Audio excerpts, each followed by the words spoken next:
That sounds No. awful. We only live in person in Portland. That is live. Yeah, exactly. Not here on the pod. Are we calling it a pod? People call it a pod. Are we? Is it old-timey to call it a podcast? I call it podcast. I do too, and I like to listen to a lot of podcasts, but people will say like, I heard on the pod, and I'm like, are we doing this? It's like when I noticed people were saying sport instead of sports. I was like, oh, that's right. I remember that. Like use that. Can you use that in a sentence for me? I can't remember. It was like women in sport. Oh, that's right. That's right. You were at that event. I was at Nike on an event, and I was like, is that what we're doing now? And like, sure enough, every single person was like, yeah, my career in sport. It sounds like, cooler. I think that's why. What sport? That's how you know I'm not into sport, because I say sports. Sports? You know what? We cover everything here on the pod, including Nicole in sport. Yes, which isn't a thing.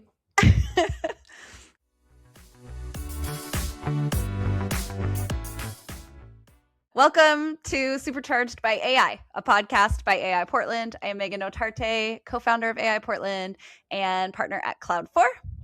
And you are? Nicole Moores, also co-founder of AI Portland and product design leader at Lithium Motors. Once again, a little bit different every time, y'all. We're unpredictable. We are doing something a little unpredictable today. Do you think so? I mean, I don't know. We're breaking our live in person in Portland rule a little bit. Yeah, I mean, a little bit. We did it live first, and it was so good that we decided to do more of it. Which sometimes That's true. We do that. Sometimes we do that. That's true. That's true. We were very lucky to bring our live panel from, that was in February or March of this year, 2026. I can't remember when. So many things have happened. It was sooner than that, right? Wasn't it April? No idea. No. Sometime this year, we convened a panel about AI in healthcare, and we had 3 amazing guests. We had Janet Johnson, who is the founder of the AI Governance Group. We had Dr. Arpi Chalian, who former clinician working in health tech space now.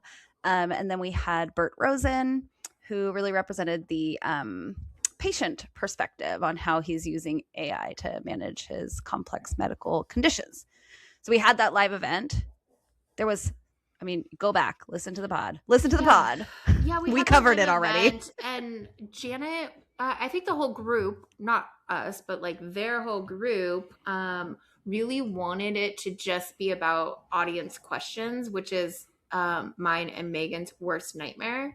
Mm-hmm. But it was so good. We could try it. We can try it. And yeah, it ended up being great.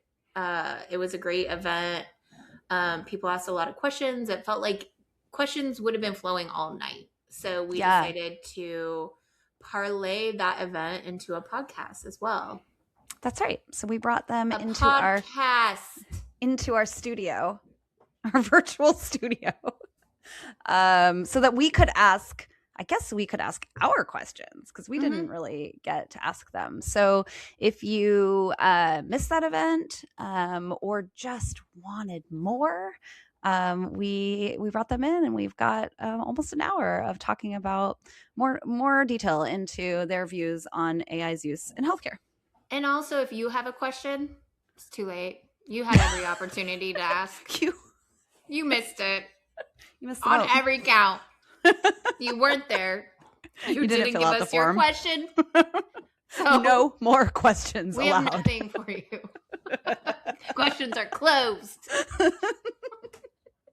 See, but this is what I'm talking about. This is why questions. It's not as simple as like give people the opportunity to ask questions. It is never that simple. It is never that simple unless you're at the event, then people definitely Even lined then, up. hand But someone even a then, mic, you don't know what's going to happen. that's true. That's true. By and large, it's not a question that they have. That is something I have learned. It's just things they want to say. Cool. Well, let's roll them in or whatever we do Yeah. technologically. I think last time I did a little, Okay, we can do it together. Ready? Yeah, ready to go. I thought we would start with just sort of quick intros from each of you and telling us a little bit about like your perspective on AI and sort of like from our panel, what was your lane? And maybe we'll start with Janet. Why not? Okay. All right. Well, and so I'm Janet Johnson. I am the founder of the AI Governance Group. Yes, I'm the founder of the AI government. So watch out. Do we have I've just declared myself the leader. congratulations, Madam President? Thank you. Thank you very much. 42 years in technology, and I am all about the risk management and ethics of using AI properly, and a big proponent of AI. Sweet. Dr. Chalian. I'm a physician by training and background and really came into the systems thinking approach from wanting to make a bigger impact. So moving from one-on-one patient care with each visit to really looking at the bigger picture, improving efficiency, quality of care, and the whole patient experience. So that's what brought me into healthcare IT a couple decades ago. And more recently, my sort of curiosity and passion of AI and the potential in it really impacting the patient experience and patient outcomes, importantly, in a positive way. So excited to be here, and thanks for having me.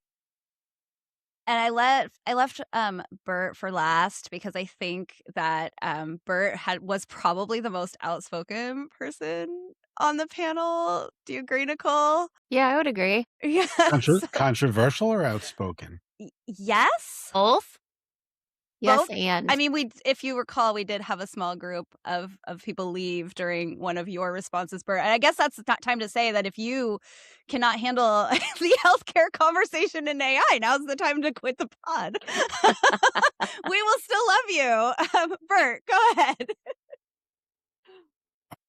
ahead. Okay, I'm a patient by chance and an AI guy by choice. I've been involved in AI for a while. I have a lot of strong opinions. I spoken on it a bunch. I've been using it since pretty much since ChatGPT went public, and continue to push and do have a lot of controversial opinions on it. But if there's no point in a podcast where everybody nods the whole time and agrees, that's boring, right? So Agreed. Yeah. yeah, so let's be a little controversial. Can you talk a little bit about, just in case folks were not there, like how you're using AI to manage your healthcare? So I look at my healthcare team as a three-legged stool: myself, my doctors, and AI. And I use AI. I'll give you a great example. So this week, I'm not the world's most self-aware person. So sometimes symptoms just surprise me. And it's like, oh, yeah, I've had that for a while. So this week, I realized I don't taste a lot. Like I've had a diminished sense of taste. And I thought to myself, okay, there could be a lot of reasons. My first thought was I finished radiation in January. So it could be an offshoot of radiation. But I figured, okay, let's go do some research. So I went into Claude and described my symptoms. And I've set up a number of projects in Claude. So there's a project that I have for my health. So it knows everything about my health. And I said, I have a diminished sense of taste. What do you think? And Claude came back and said, well, you're on doxepin to help sleep. And it said that could be causing dry mouth, which could influence your salivary glands. So that's one option. The other option could be you could be deficient in B12 or zinc. And the third option, which is less likely, but it could be a longer term effect of the radiation. So I pretty much have ongoing conversations using AI because it's such a valuable resource for me. And when I get to see my doctor, right now I'm on a schedule where I get scanned every 3 months, and I see my oncologist for, half hour if I'm lucky after that scan. Like I have a lot of questions, and it's always on. People don't talk about the availability of AI versus a human, but I can talk to AI 24 hours a day, 7 days a week. If I'm terrified of something at 4:30 in the morning on a Saturday, I'm not sending a my chart note and hoping I get a response in 2 weeks. I'm getting answers right away. So it's been a big part of my healthcare. It's helped me diagnose my own symptoms. It's helped me fix some of the problems I have. It's helped me better prepare for my doctor. It's actually helped me have more structured discussions with my doctor. Well, they'll recommend something, and I'll say, I don't think I need that, and here's why. So it's brought me to a much different level in my healthcare. So The always on aspect of it is not something I thought about. Because no the one health talks about stuff, that. it hardly ever happens like during normal doctor hours. You're always like up in the middle of the night with a sick kid, or like it's never convenient ever. No, I think the two things that people don't talk about, and then I'll shut up, but one is the always on nature of it. So again, you can talk to it anytime and you can't talk to a doctor anytime. So you can talk to AI anytime. And then the other thing, which I think is also equally as important, but much less even talked about than the always on, is you can teach AI to talk to you in the way that you want to be spoken to and in the best way for you to absorb the information. So I don't use ChatGPT anymore, but what I did, I taught ChatGPT to talk to me as a native New Yorker, so with a healthy dose of sarcasm, to not like overly sugarcoat things, to be blunt, like because that's the way I want to be interacted with, and I can control that. And again, when I'm talking to a doctor or any kind of healthcare practitioner, their personality is their personality, and the question is, how do I work with that personality? Megan and So I did that too. She was all like, give it to me straight. And then she was like, well, not too mean. Yeah, when I first made the transition from ChatGPT to Claude, I was like, I'm going to give it a system prompt, like, don't sugarcoat things. And then after like a day, I was like, man, I feel bad about myself all the time. Like, you could stand to be a little nicer. I mean, Nicole did have her ChatGPT talking to her in like Gen Z I don't know speak. what happened. I don't know how that happened. And then I kept telling it not to, and it wouldn't. And then I realized when I switched to Claude and I was sifting through the chat GPT, it had some sort of saved memory that was like, Nicole's Totally. Gen Z. She loves the Gen Z slang. So, And Did I'm we- not. Do we all have a preference for what I'm hearing is Claude versus ChatGPT? Is that has everyone gone to Claude? Yeah. I've always pretty been with much. Claude. You are an OG Claude user, Janet? Absolutely. I was Yeah. OG Claude You as were. well, because I don't know, something about Claude. I think the creatives are into Claude, or just like that more human feeling from the beginning. And then I switched to ChatGPT because of the capabilities. But once Claude caught up, I went back. Yeah. Yeah. I think there's something also about not being too locked into any one. And I wanted to know how easy, well, first of all, like Anthropic, I'm more aligned with them anyway, but like I wanted to know how locked in am I really? Because like I had built a bunch of custom GPTs and things like that, and it turned out like Oh, that's right. not so much. Well, also, So Burt, you're bringing all your medical information in between tooling. How do you feel about that? Well, now the two I use, so I don't use ChatGPT anymore, which is ironic because I made videos for them. But Claude, And Bert, Yeah, you're honestly, teaching how to commercial. do my custom GPT. I'll have you know.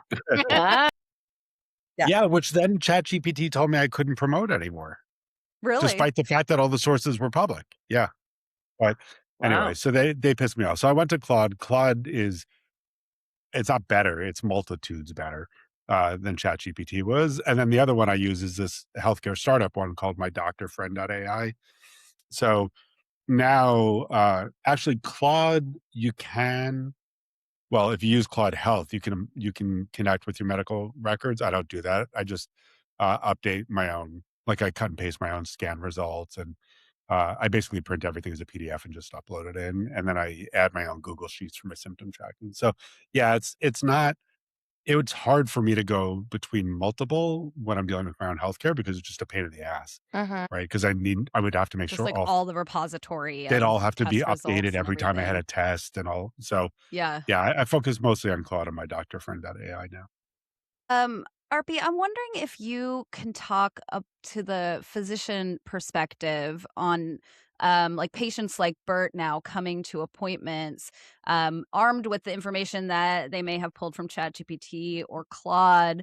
In this era of AI, I feel like everyone feels like everything's brand new, but we've all been Googling our symptoms since Google existed. So is it fundamentally different? And is it like net good or bad or neither? Like, where do you find yourself? Personally, I'm all for, information, empowering the patient and getting the patient. Ultimately, we as physicians are the consultants for the person's care. I mean, there are patients, but they're people, living their lives. So, I am all for having any and all resources that are reasonably consumable, available to everyone. I think we talked about the Google and comparison, and you're right. This piece of patients having access to more information isn't new, but it's fundamentally different than what it was before. Because with a Google search or any sort of search, you got a list, you got links, you went out to information. With AI and these, the ones that we've talked about, and of course there are others, you get stories, you get a curated sort of trustworthy seeming fuller picture. And the downside of that is you need to have a healthy dose of skepticism to ensure that the trust is based on something. But the upside is really huge. Burt sort of mentioned this earlier, but just as much as from the patient perspective, it's important and empowering, and it just makes for a better quality visit with your physician to be armed with that information. It's better typically for the physician as well, even if we spend a small portion of that time saying, well, I know that's what Claude said, or that's what you got with your interaction with AI tools, but actually, this is what I recommend, or this is why this is better, or what have you. That amount of sort of, let's call it a correction or insight from the professional perspective is going to be small compared to the overall, I think, benefit. So long answer to your question is yes, absolutely huge potential and fundamentally different from what we were all doing before with searches. I do find that, like, in Google searches, the often endpoint of every symptom search is that I'm dying, right? Uh-huh. And I'm not sure that Claude You're or still here. ChatGPT have Yeah. told me that. Yeah, like, I don't think that I've gotten to that place. Yeah, usually, at least when I've used it, it's like, calm down, you're okay, everything's fine. Yeah. But that does bring up a good point, Megan. Sorry, and Nicole, if I interrupted, but I think the key is sort of the fuller understanding to not use it necessarily for uh, an accurate diagnostic, conclusive diagnosis. Of course, we have all heard these stories of it was chat or some other AI tool that after a family had been shopping around, or, being taken care of by lots of different specialists and consultants everywhere, with no clear diagnosis, chat finally came up with an idea. Um, I think it's important to use it informationally, but not conclusively. Does that?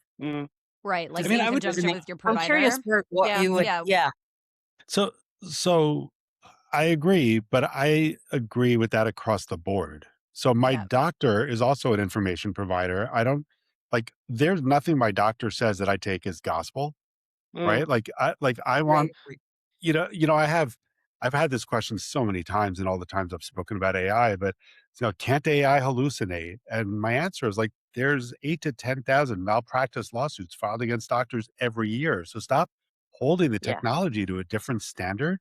So Yeah. for me, I use AI as a thought starter. The same way I wouldn't do anything my doctor told me without questioning it or understanding it, I wouldn't do anything AI told me like that either. So it does, like, they're all thought partners. I mean, the term that I hate the most in healthcare is shared decision making, because I'm sorry, it's bullshit, right? Like, if you're going to share in the consequence, you sharing the decision with me all day long. If you think that you share in my decision to make a decision that might end up in my death and you're going to go on and live the rest of your life, that's not shared decision making. And to me, it's like I look at all these things as inputs. And ultimately, the patient and me, or well, in my case, me, is responsible for my own decisions. And it's my job is to gather as much input and as much data from areas of that I consider expertise and my own desires, and then make decisions coming out of it. So um, I would agree. Like if ChatGPT said to me tomorrow, "Go jump off a bridge, it's going to help your health," I wouldn't do it. If my doctor said it, I wouldn't do it either. Mm-hmm. Right? So That's fair. Would Arpi, were you you going to say? Yeah. I was going to follow up on that. I've heard you say that, and I 1,000% agree with that shared decision making.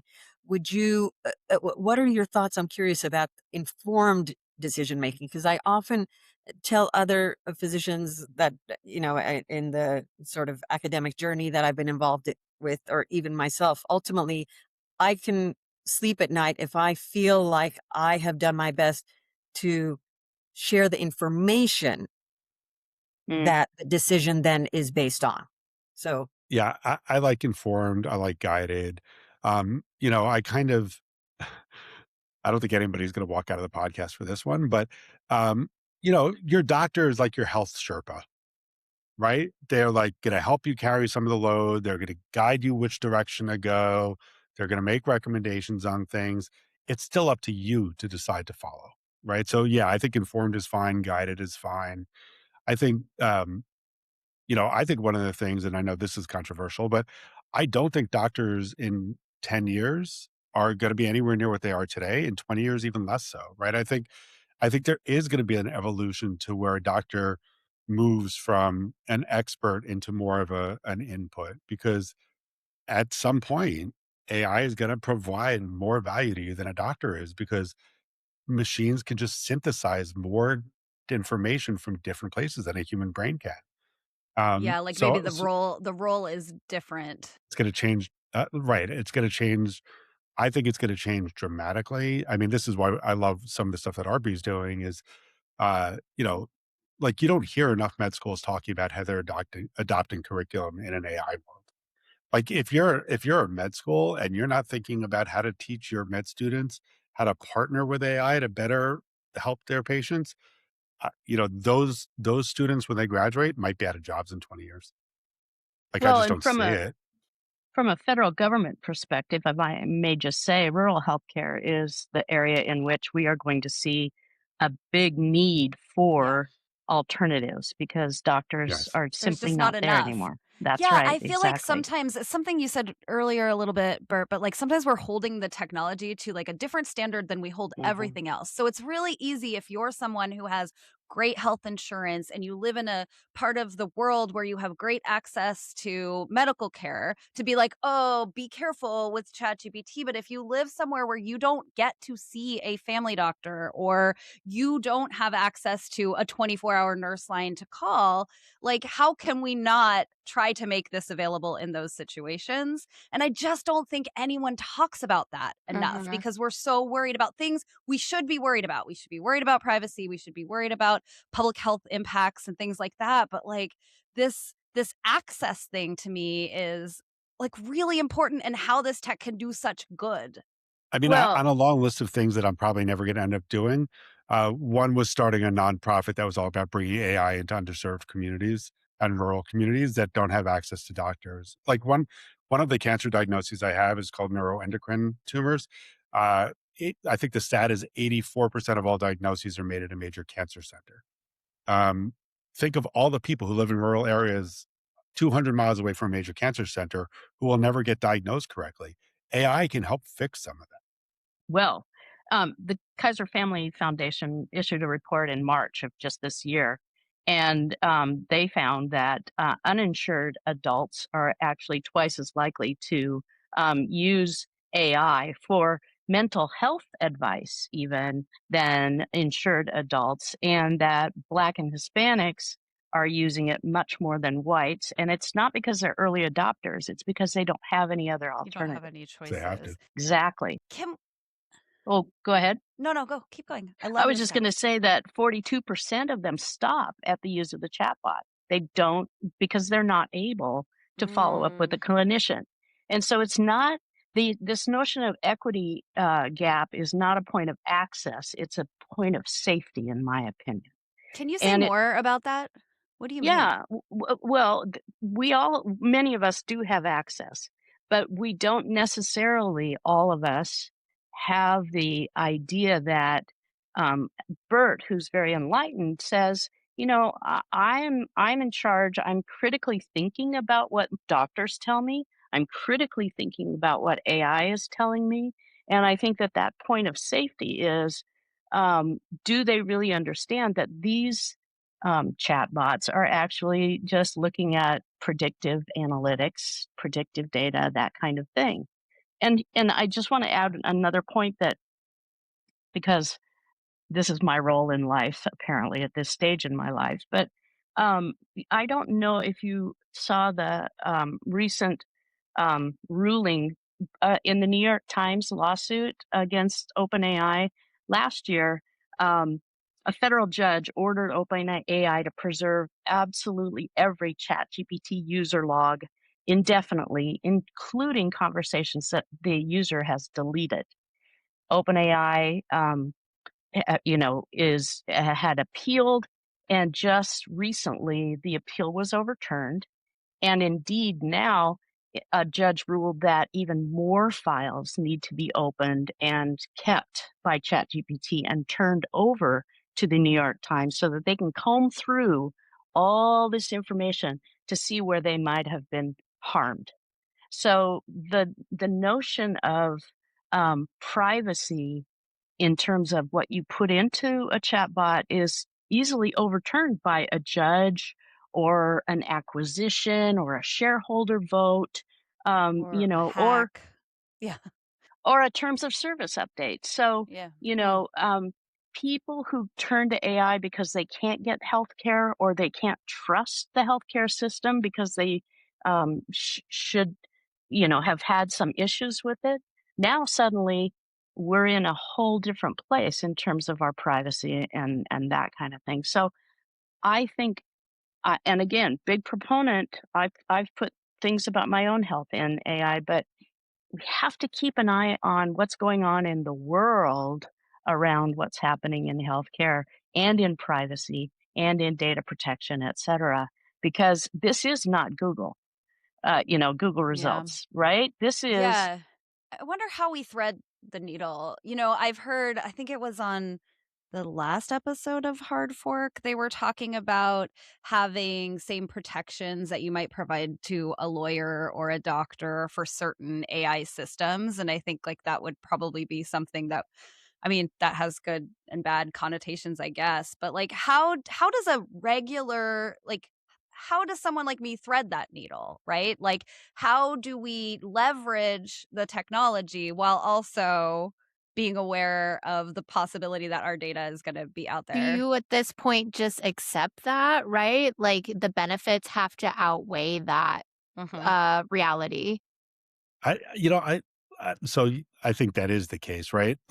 We all do online shopping, right? Online shop, yes, you're not talking about your medical conditions in online shopping, but if someone hacks, they get access to your credit card, they get access to everything you've ever purchased, when you've purchased, why you purchased, where you've sent it, all right? We're like, it's often fun. And again, this is very individual, okay? But for me, it's often interesting to me how much people raise issues around privacy without understanding that I can probably go in and find your mortgage tomorrow. Right. Yeah. Right. No. And but AI, and if I put this into AI, what's going to happen? And it's so I'm a marketing guy who came out of digital marketing roots. In 2008, I was laid off and I was looking for a new marketing job. And 2008, was pretty much Facebook era, right? So I said to myself, I'm a digital marketing guy. I'm going to go buy Facebook ads targeting the companies that I want to work at. Because if I can't prove that I understand how digital marketing works, um, what's my value in the marketing world? So I pretty much made a decision in 2008. My privacy's over. If you want to go find out stuff about me, have at it, have fun. I don't want to challenge anyone to steal my identity. It hasn't been stolen yet. so this is not a challenge to Not anybody a out there. challenge. But This is not a it's challenge.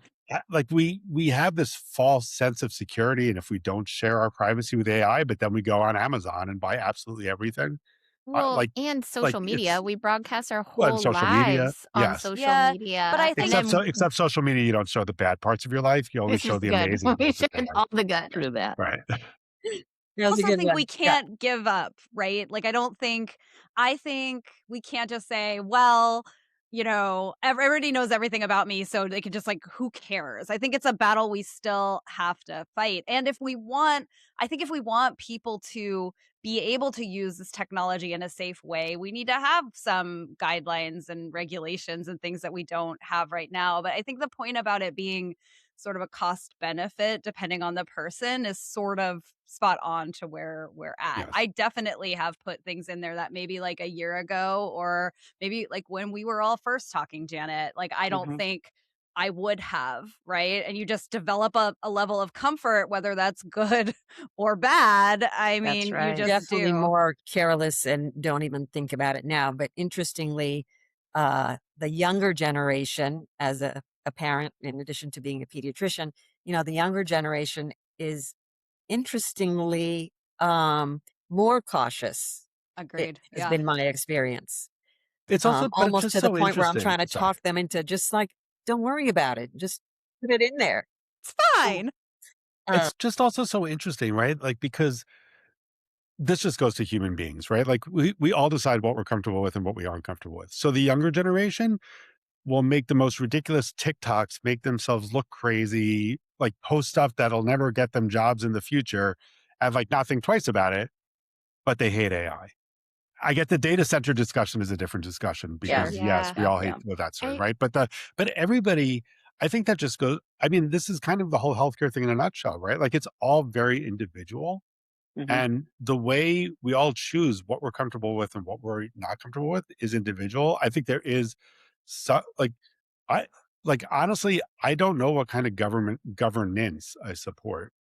I don't know, right? Like, I'm not necessarily ready for someone to tell me how I can or cannot use AI. It's got to be my Governance is not regulation, though. It's not. It's how to manage it. So, okay. Good I think distinction. it's a misnomer, and I can't even say the word governance Well, without you run the saying government of AI, Government. don't I you, Janet? do. And so, Right. and a You're president. president of AI. but I think you're right, Bert. I mean, I think that there are so many ways that we need to um, have this kind of discussion so that we can vote properly when it comes to who's managing our rights and that kind of thing. It all flows downhill from the government of AI. Thank you, Madam feels President. I know that was amazing. It feels We need hell almost to the chief in the background now. it feels as these AI tools like encroach in more and more and more spaces, right? It almost feels like, yeah, we have control over what we put into Claude, but like everywhere else, it feels like we're having less and less of a moment to opt in. You go into your doctor's office, they're using AI transcription tools. Every time you join a Zoom call, there's a note taker in the background. And all of our tools just being injected into, and it just feels like it's an arms race, like we're going to lose, that it's going to be here in almost all aspects of our lives. So you're right. We are innocently letting tech into our lives in so many ways Yeah. that, in some ways, Bert, you might as well just flop over and say, everybody's got everything anyway, so have at it. If you want to know about my health, have at it. Um, I don't know, but I think it's going to get worse before it gets better. And I think that's why I keep harping on just the personal understanding of what is happening with technology in our lives and the personal understanding of the risks that we take. And I use Claude every day, and I put shit in there that, I shouldn't. And yet it's worth it to me. Right. the trade-off question is such an interesting question, right? Because, you know, I'm convinced, I don't know how long, let's just make it up, 10 years, AI is going to cure cancer much more likely than a scientist in a lab, right?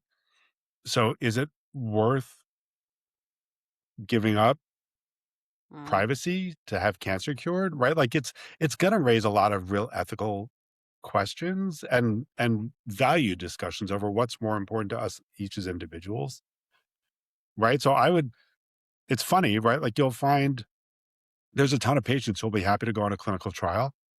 In a lot of Mm, ways, me participating in Claude and giving it all my information is me benefiting the greater good from doing it. that's right. Not much different than going to a clinical trial. Do The you one have a different, line, Bert, of things that you don't share? Like, is there a thing you're like, no, this is not a thing that I will put in an AI tool? I mean, I keep my naked pictures local on my desktop. I wasn't sure where you were going with that, so I figured I had to give some kind of ridiculous answer to that. Saying it, I was like, I don't need an example. I just mean like, is there Megan, you like, you That should was a know me yes or no. you should know me well enough to know I was not gonna give you a straight answer to that question. you Um, know, we're talking about our like own sort of like personal responsibility, you know, and you're someone who said I'm putting, you know, I'm an open book. So like, I was just curious if there are places that you're like, well, I'm an open book, but there are some things I don't, you know, I feel mean, comfortable. probably on the financial side, like, I'm not adding account numbers and pins into AI. Yeah. Mhm. Please don't My do s that. Yeah. Don't put No, your yeah, social don't do that. security number in there. Please It's Yeah, a don't bad the idea. do my that. scans, my blood tests, I mean, those are all personal to me, Yeah. Mhm, Yeah. so it's mhm. fine with me to Yeah. put that stuff there. Yeah, Yeah. I mean, what's someone gonna do with my blood test? Yeah. Falsify my blood test? Like, that's not gonna happen, so Arpi, I wonder from a clinician perspective, like one of the things we know is that there's doctors experiencing a lot of burnout. We have, like we talked about earlier, fewer practitioners in general. One of the places Nicole mentioned that we see AI a lot now in almost every appointment is a transcriber. Like, are you hearing from other practitioners that that is actually helpful? Like, are we seeing that that is actually reducing the amount of time they're taking charting, for example? Like, is that helping? So many times with AI, we're throwing it into things and then it turns out like, I don't know. That's Not not so really much. that helpful. Well, so burnout again in the macro health ecosystem picture is a big issue, right? Clinician burnout. And I can tell you, I have heard so many times. Most recently, it was 2 weeks ago. I accompanied my mom to the doctor, and they always ask, "Do you mind if I do the ambient listening tool that helps me, etc." And so afterwards, we started chatting sort of more as peers. And he said, if it wasn't for this, I was already talking, he was in his mid 50s. I was talking to my wife about an early retirement. Ever Oh, wow. since using this ambient listening tool, and he worked for a large HMO that has sort of implemented this across the board. Um, he said, that thought has 100% vanished from my mind. I Wow. Wow. feel like That's I can awesome. continue doctoring. And that to me, it was the first Wow. time I was meeting this particular physician, and I was already impressed with the bedside manner, with his ability to engage with a patient, who he was meeting for the first time, et cetera, and making sure he was looking at the patient and not at the physician daughter of the patient. And, there's a Mm, lot of things involved that make for a better patient experience. Um, but when I heard, I had goosebumps. I mean, mm. I wasn't prompting, this wasn't a work relationship. I wasn't a vendor. I wasn't trying to, I wasn't in leadership. This was pure and honest sort of conversation saying, I'm not can even considering retirement anymore.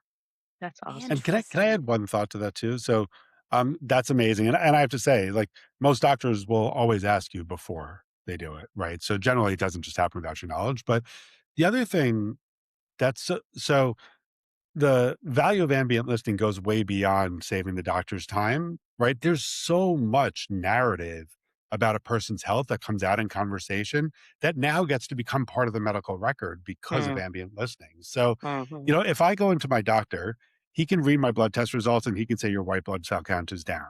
right? Like that's what he'll get out of reading my stuff. The conversation will be, I have headaches, my fatigue is really bad, my allergies seem horrible, this hurts, that hurts, whatever else, right? Like now that conversation becomes part of the record.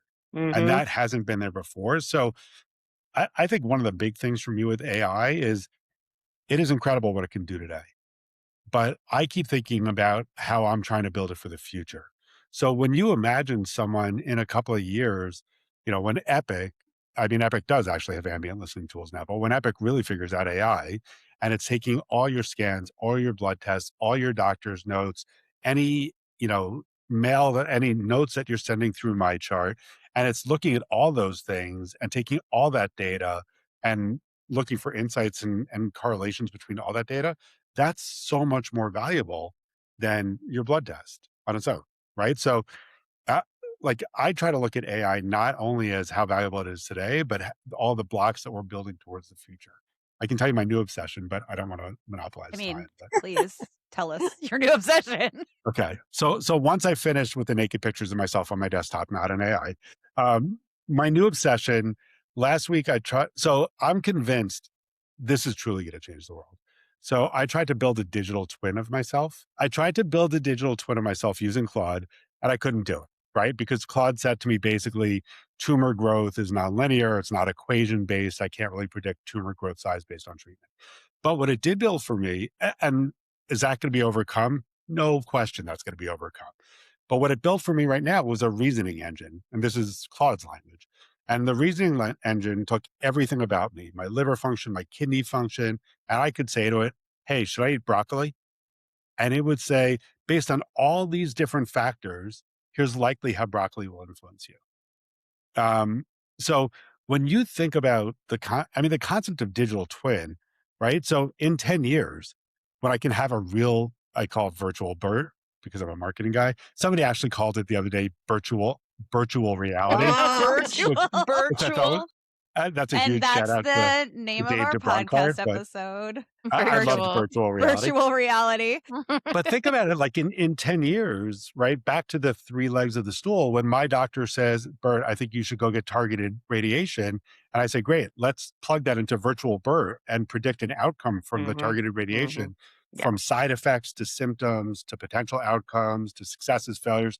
I mean, that's like, I'm obsessed with this now as a concept, and it's way beyond healthcare. It's Yes. anything.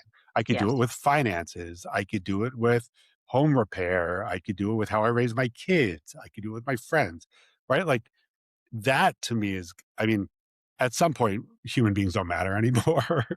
But Human beings always matter, Burt. Jesus. This is where Megan- people walk out right there. Boom, I you made it. know. Where they go. Megan, I don't if even you, think that was the thing you said either. It was something it else. wasn't. No, I said that. I talked No, about doctors being out today's of jobs. point. That I was know. today's point. Like if you say so, Megan, sure, human beings will always matter. I don't know if anybody's a Marvel fan. Did you ever watch the Avengers? Yes. Right. So sometimes I keep asking myself, what if Thanos was right?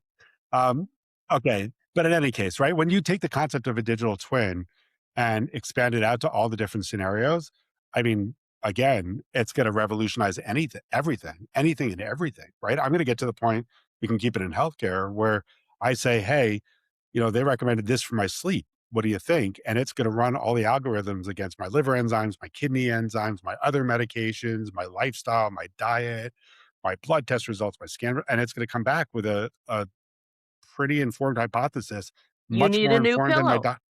Yes. Right. Well, right. It Right? kind of already has, Remember like that, much, yeah. I much more know. than, and that's something that my doctor will never, ever be able to do. Right. So I'm a little bit obsessed with the digital twin concept. When you say digital twin, what you're really talking about is sort of like a centralized repository of all of your information, right? Like this is not a virtual, an actual Burtual. It is it is a Claude project that has everything about you in it and that has instructions to analyze and that, Yes. right? Yeah. Okay. I have one now, but it's like I said, it's more of a reasoning engine than it is a true digital twin. But yeah, it's basically Burt in digital form. It's basically a clone of Burt in digital form where I can test hypotheses out on digital Burt without taking the risk of testing them on real Burt. The It's not like a risk or the digital time or form. the effort or the Yeah. potential pain, loss, like I'd love anything to hear really. more about that, Bert. If not now, then at some point later. And I did, just back to something before that I have to say, I did test with ChatGPT once back when I was power using ChatGPT. I said, based on everything you know about me, because it had all my health records, predict the date, time, and cause of my death. Oh my God. And it wouldn't do it. And I said, why won't Guardrails. you? I said, why won't you do it? And it said, I said, is it ethical or data based? And it said both.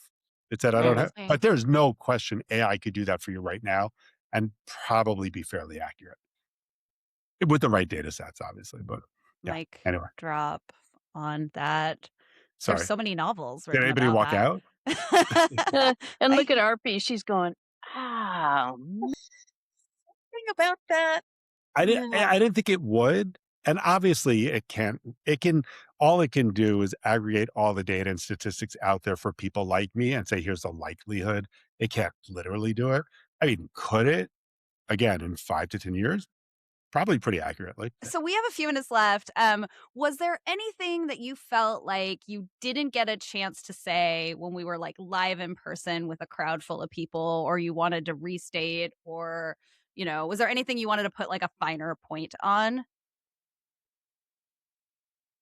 I have one thing, but of course I keep talking You though. start. So I'm in a text chat group with some people who are really, really forward thinkers on AI and healthcare. And this is kind of a shout out to them. But I think I think we have to stop figuring out how we fit AI into our current healthcare system and start figuring out how AI helps us build a better system. Yeah. I think that's like a kind of like a big aha moment that I had coming out of this group in the past week, which is there was a doctor who posted something on LinkedIn with some AI generated graphic about how doctors need to educate their patients on AI. And it's like, hey, I could educate a lot of doctors on AI. Like, I don't need you taking your dysfunctional system, figuring out how to take a new tool and fit it into your dysfunctional system.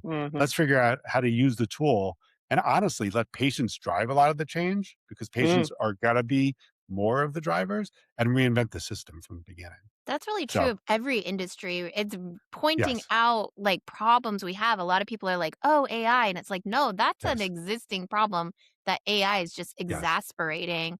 And some of these systems need to be burned down, and that has nothing to do with AI.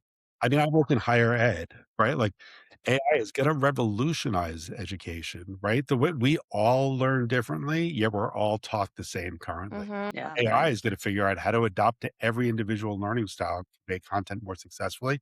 That's going to blow the entire education system out of the water, everything from kindergarten through, you know, advanced degrees. Yeah, we had a education event in John Down for the UOP, made some pretty incendiary predictions. We're halfway. I think we're halfway through his prediction timeline, which we'll have to revisit because I Oh, think he fun. actually some of his prediction like is starting to come true. So We were like, that's wild, John. here And we here are. we are, huh? Yeah. Yeah. Janet, or Arpi, did you have anything else? I know Arby I- does. I'll go last. That's fine. I think I was going to piggyback on what Bert said, and what I had sort of mentioned in my intro is the system wide sort of healthcare improvements and efficiencies are sort of at a very high level. These conversations need to happen, like what we spoke about today, and there's a lot more. It's juicy. There's a lot of meaty stuff. Ultimately, the goal is improved health, and just like back in the last sort of digital transformation in healthcare, which was the electronic health record era, where all these systems were putting in electronic health records to keep up with the times, it's no good if it just makes you write a longer note, which we used to call note bloat. Nobody reads it anyway, and give you the ability to make mistakes faster and more efficiently. That's not the goal, right? So it's really about improving the healthcare system as a whole. And I definitely think, to sort of close the loop on what I said earlier, I definitely think there's a place for AI. Not just a place, but this is where AI is going to provide the most value. Doctor approved. We've been waiting to say that all podcast, right? And we will end with Madam President herself. Thank you. No, the thing that the thing that I regretted about the first one, and that I regret right now, is that I wish there was an insurance representative in the room, because I think we don't have a full picture of the healthcare system.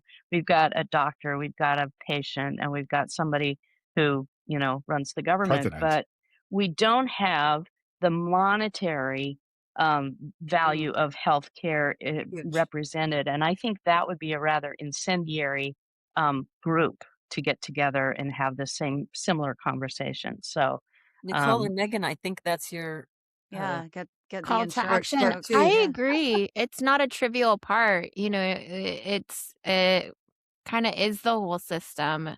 And yeah, that would be great. We're on it.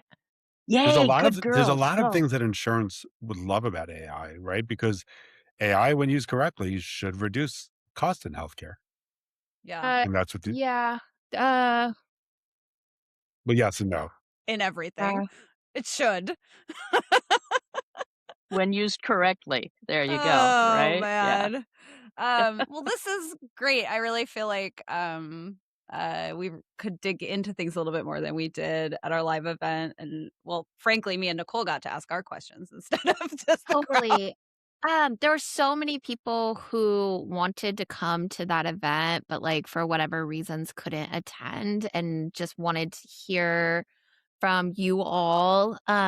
So yeah, thank you for this extra part 2. After follow-up. Big shout out to your dogs, Nicole. They were very well behaved. Yeah. Well, I heard Megan's dog bark, and I that's did. all. I heard a bark. They did. I was like, the horror, not me, my house. Yeah, it was your child misbehaving, and mine barked a lot. Mine barked a lot, but yeah, it's okay. I'm over it now. I'm over it. Thank you again for listening to this episode of Supercharged by AI. Subscribe to get all the latest episodes and check us out at aipdx.info for more information.